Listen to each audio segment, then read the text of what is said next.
बुरहानपुर के चिंचाला क्षेत्र के अंदर भव्य आयुष मेले का आयोजन हुआ। आपको बताते हैं आयुष मेले के अंदर महिलाओं की जो रोग होते हैं उससे संबंधित जो है महिलाओं को प्रशिक्षण दिया गया है। क्या है खबर, देखिए। देवी सर्वभूतेषु मातृरूपेण संस्थिता नमस्तस्यै नमस्तस्यै नमस्तस्यै नमो नमः। इस अपने आस्था का प्रतीक और चैत्र नवरात्र में माँ शक्ति की आराधना का पर्व चल रहा है। सर्वप्रथम मैं उन्हें प्रणाम करती हूँ। फिर हमारे आयुर्वेद के जो जनक हैं भगवान धन्वंतरी जी को प्रणाम करती हूँ कि हम ये महिला स्वास्थ्य शिविर यहाँ पर हमने इस महिला सशक्तिकरण दिवस के अवसर पर लगाया है। जैसे आयुष विभाग की जो थीम थी आयुषी नारी स्वस्थ नारी सशक्त नारी, इस पांडाल में सभी जो जनप्रतिनिधि आए हैं वो सभी अपने अपने में सशक्त नारी हैं। उसका उदाहरण हमें हम सबको देखने को मिल रहा है। तो बहुत ही अंदर से हर्ष हो रहा है, खुशी हो रही है कि वाकई में आज महिला सशक्तिकरण दिवस की जो परिपाटी है या जिस उद्देश्य से अपन लगा रहे हैं वो पूरा होने जा रहा है। तो इस शिविर में पधारी हमारी शहर की हसमुख मिलनसार और सहृदय श्रीमती माधुरी अतुल पटेल जी, इस क्षेत्र की विधायक पार्षद महोदया जी और नगर पालिक निगम अध्यक्ष श्रीमती अनीता अमर यादव जी, इस क्षेत्र की पार्षद मीना महेंद्र सुरवाड़े जी, रुद्रेश्वर एंडोले जी, मीडिया प्रभारी गणेश दुंगे जी, सांसद प्रतिनिधि दिवाकर जी और इस कार्यक्रम में बहुत तन मन से अपना सहयोग करने वाले, निस्वार्थ भाव से सहयोग करने वाले श्री नीरज कक्कड़ जी, तमाम मातृशक्ति जो देवी स्वरूपा हैं उन सभी को, कन्याओं को, सबका मैं हार्दिक स्वागत करती हूँ, वंदन करती हूँ, अभिनंदन करती हूँ। क्योंकि ये कैंप महिलाओं के लिए रखा गया है तो इस कैंप के बारे में मैं आपको बताना चाहूँगी कि सबसे पहले हमने रजिस्ट्रेशन रखा है तो हाँ आप सबको अपना रजिस्ट्रेशन कराएंगे और महिलाओं से संबंधित बीमारी को हमने इसमें फोकस किया है कि क्या क्या महिलाओं को बीमारी होती है जब बाल्यावस्था में रहती हैं या किशोरी अवस्था में आती हैं, जब उनकी शादी होती है, जब वो गर्भिणी रहती हैं, गर्भिणी के बाद जब उनको डिलीवरी होती है तो वो सूतिका कहलाती हैं। तो अलग अलग स्टेज में महिलाओं को बहुत सारी प्रॉब्लम होती है। कुछ मेंसेस माहवारी खत्म होने के बाद भी कई समस्याओं का महिलाओं को सामना करना पड़ता है। तो उससे संबंधित सारी व्याधियों के लिए हमारे यहाँ चिकित्सक हैं, वो आपको आपकी समस्याएं सुनेंगे और उसका निराकरण भी करेंगे और आपको यहाँ से स्वास्थ्य परीक्षण किया जाएगा, मेडिसिन दी जाएगी। साथ ही मैं बताना चाहती हूँ आयुर्वेद की तो बहुत पुरातन पैथी है ये अभी एलोपैथी तो अभी आया, ये इसका तो पुरातन बहुत आदि अनादिकाल से। सबसे पहले जिसे कहा जाता है आयुर्वेद का ज्ञान ब्रह्मा जी को था। ब्रह्मा जी ने दक्ष प्रजापति को दिया और दक्ष प्रजापति ने जो अश्विनी कुमार जो उस समय देवताओं के वैद्य हुआ करते थे तो वो उनके चिकित्सक हुआ करते थे। तो उसके बाद जैसे ब्रह्मा, फिर दक्ष प्रजापति, अश्विनी कुमार, फिर दूसरे जो ऋषि मुनि जो आयुर्वेद को जिन्होंने आगे बढ़ाया, चरक, सुश्रुत, ये सभी लोगों को उन्होंने अपना नॉलेज ज्ञान देते गए। ऐसा ये आयुर्वेद इस पृथ्वी पर आया। इस आयुर्वेद बहुत निरापद पैथी है, बहुत सनातन पैथी है। इसको आप समझें और इसके बारे में जाने और स्वास्थ्य लाभ लें। ये कोई साइड इफेक्ट नहीं है इस पैथी का। इसीलिए महिलाओं के लिए ये कैंप इसलिए लगाया गया है कि कुछ ऐसी औषधियाँ हैं जो अपने किचन में रहती हैं, कुछ ऐसी औषधियाँ हैं जो अपने आसपास पेड़ पौधों के रूप में रहती है। तो आप हमारे चिकित्सक सभी लोग बताएंगे आपको कि इन औषधियों का क्या उपयोग है। आप कई बीमारियों में इन औषधियों का प्रयोग करके आप स्वस्थ हो सकते हैं। इसके अलावा हम गर्भिणी परिचर्या के बारे में हमको बताएंगे आपको कि पहले महीने में, दूसरे महीने में, तीसरे महीने में क्या खाना चाहिए गर्भिणी को, कैसा आहार होना चाहिए, कैसा विहार होना चाहिए उनको और क्या योगासन करना चाहिए ताकि उनकी सुखद डिलीवरी हो। सिजेरियन के चांस ना बने। अगर वो मासानुमासिक गर्भिणी परिचर्या जो हमारे आयुर्वेद में कही गई है उसका अगर पालन करती हैं तो काफी चांसेस नॉर्मल डिलीवरी के बन जाते हैं। तो अपन कई चीज अपनी पुरानी जो दादी नानी बोलती है अपन भूल चुके हैं, वो कहते हैं क्या आप पुरानी बातें बताते हो, है ना, मगर ऐसा नहीं है, उन चीजों में सच्चाई है, इसलिए उसके बारे में भी आपको बताया जाएगा। जैसे तीसरे महीने एक होता है गर्भ संस्कार। गर्भ संस्कार हम इसलिए करते हैं कि ताकि अच्छे गुण वाली स्वस्थ और अच्छी बुद्धि वाली संतान उत्पन्न हो। तो ये सब चीजें क्या आयुर्वेद में ही है। इसको गर्भ संस्कार या 16 संस्कार होते हैं उसमें गर्भ संस्कार भी है। ये अपन गर्भिणी के 8 से 12 महीने की 12 सप्ताह की उसमें किया जाता है। इसमें कुछ औषधियाँ रहती हैं जैसे गिलोय है, वट है, पीपल है। उस औषधियों का प्रयोग हम गर्भ संस्कार में करते हैं ताकि आने वाली संतान दीर्घजीवी हो, बुद्धिमान हो, बलिष्ठ हो, स्वस्थ हो। सभी वही चाहते हैं कि हमारी संतान प्रखर बुद्धि वाली हो, इसीलिए ये गर्भ संस्कार किया जाता है। गर्भ संस्कार का वैसे तो आप सबको बता दूं अपने यहाँ गायत्री शक्तिपीठ है, वहाँ पर गर्भ संस्कार की पूजा दूसरे तीसरे महीने में की जाती है। अगर आप सभी कोई चाहते हैं कि हमारा आने वाला शिशु अच्छा हो तो आप अपने क्षेत्र की जो है कार्यकर्ता मेरा नंबर ले लेंगे तो वहाँ एक गर्भ पूजन होता है, गर्भ संस्कार गायत्री संस्कार पीठ में, वो करवा सकते हैं। गर्भ संस्कार का बहुत महत्व है, ये अपन जब करवाएंगे तभी पता चलेगा। इसके अलावा महिलाओं में कॉमन बीमारी कह सकते हैं एनीमिया।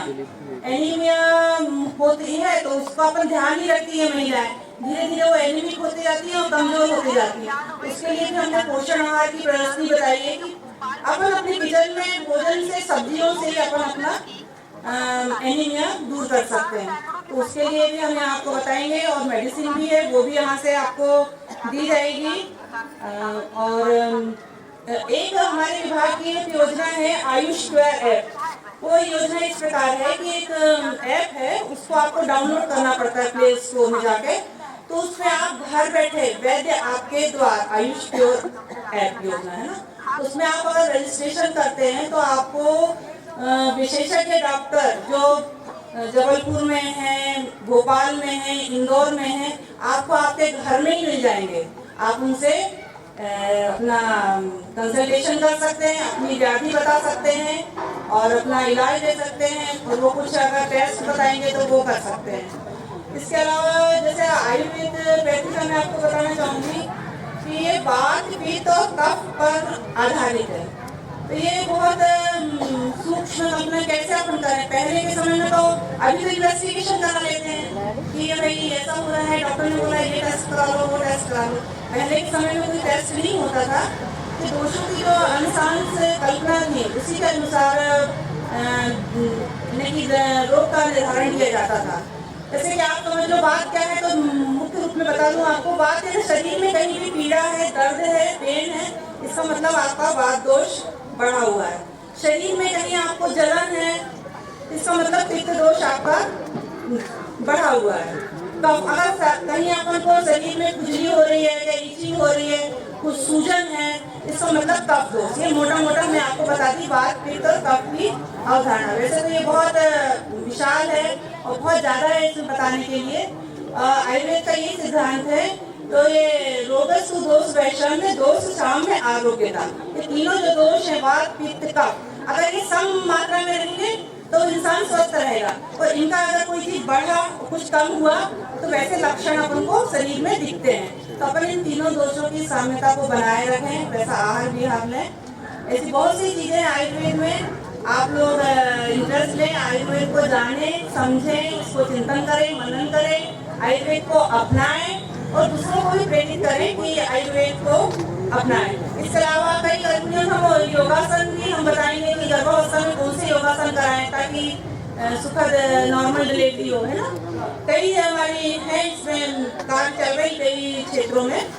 इसके अलावा हमारी HWCs हैं पूरे बुरहानपुर में 12 हैं। शॉर्ट में बताना चाहूँगी 12 डिस्पेंसरियाँ हैं जिसमें आयुर्वेद की भी है, यूनानी की भी है, होम्योपैथी की भी है।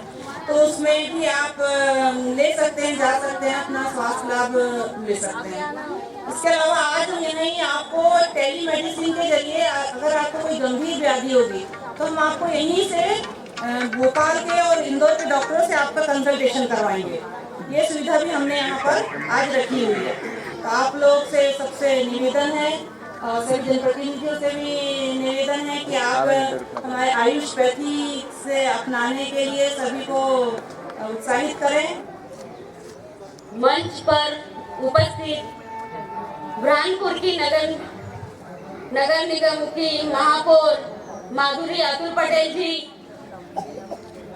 और शिवाजी वार्ड की पार्षद मीना महेंद्र सुरवाड़े जी और अचल कटिया समाज के अध्यक्ष गणेश दुर्गे जी और सांसद प्रतिनिधि दिलीप मामा, रुद्रेश्वर भाई और मेरे मामा पप्पू हाजी और डॉक्टर आयुष अधिकारी कविता गढ़वाल जी और समस्त डॉक्टरगण और वार्ड तो नहीं है, वो मेरा परिवार है। मेरे परिवार के सभी मामा मौसी को मेरा बहुत सारा नमन करती हूँ कि मेरे वार्ड में मेरे मामा मामी इस जो है आयुर्वेदिक का तो इस आज बुरहानपुर आयुष विभाग द्वारा विशाल महिला स्वास्थ्य शिविर का आयोजन किया जा रहा है। शिविर का मुख्य उद्देश्य महिलाओं में स्वास्थ्यता के प्रति जागरूकता एवं महिलाओं में होने वाली बीमारियों का आयुष पद्धति से उपचार कैसे किया जाए हमारे डॉक्टर के द्वारा बताया जाएगा और मैं उनकी वाणी को यही इस सब विषय में बताने के लिए कहती हूँ। और जो लाडली बहना का अपन ने जो आयोजन किया है केवाईसी को लेकर, तो मेरा कहना है कि मेरे जो परिवार के मामा मामी वगैरह हैं तो वो इस वार्ड में इस केवाईसी का लाडली बहना में केवाईसी का वो भी आयोजन भी किया है, उसका भी लाभ ले। इसी बात को मैं अपने वाणी के साथ खत्म करती हूँ। जय हिंद, जय भारत। तो मैं महाशिवरात्रि अपनी जो नवरात्र प्रारंभ हुए उसकी सबको शुभकामनाएं देती हूँ और आज यहाँ पर धन्वंतरी भगवान को भी नमन करती हूँ। आयुष विभाग द्वारा जो महिलाओं के स्वास्थ्य संबंधी कार्यक्रम महिला सशक्तिकरण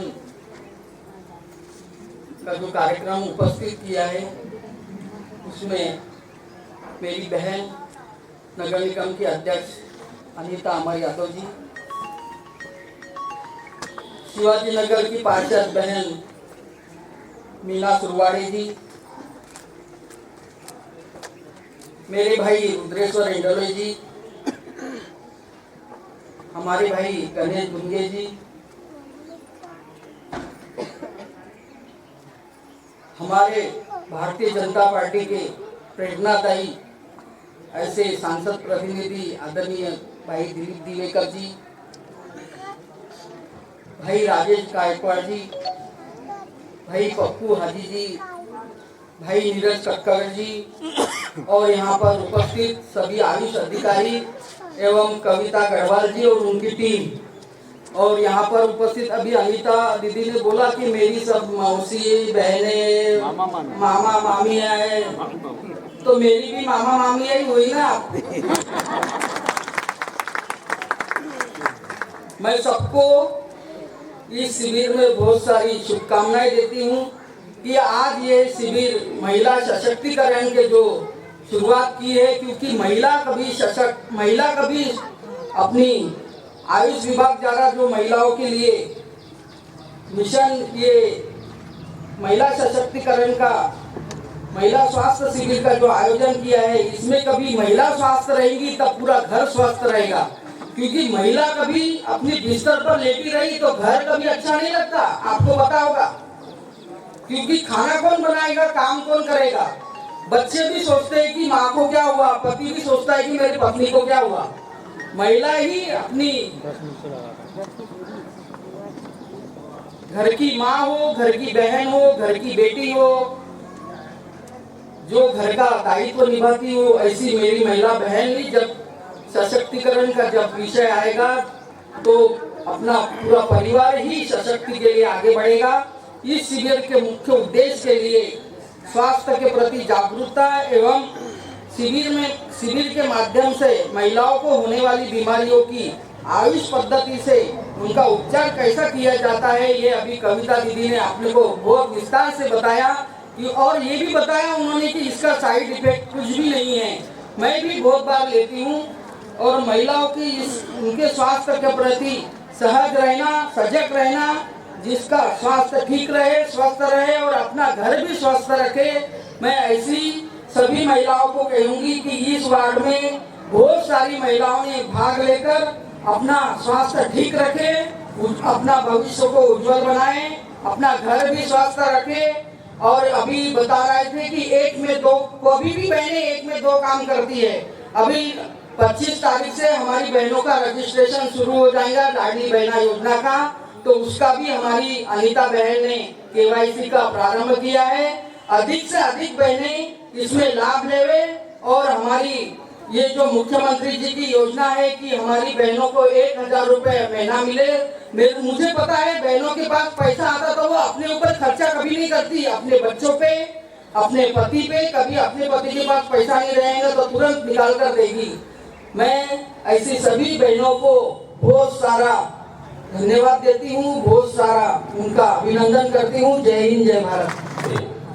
सभी आदरणीय जनप्रतिनिधि महापौर श्रीमती माधुरा अतुल पटेल मैडम, नगर निगम अध्यक्ष श्रीमती अनीता अमर यादव, शिवाजी वार्ड पार्षद श्रीमती मीना महेंद्र सोवड़े जी, ताप्ती अंचल कथिया समाज के जिला अध्यक्ष एवं बुरहानपुर शहर के अहम मीडिया प्रभारी गणेश दुंगे जी, नगर निगम भूतपूर्व चेयरमैन भाई सुधवेश्वर इंडोरे जी एवं सांसद प्रतिनिधि, आप सभी का बहुत बहुत आभार, बहुत बहुत धन्यवाद, बहुत बहुत शुक्रिया।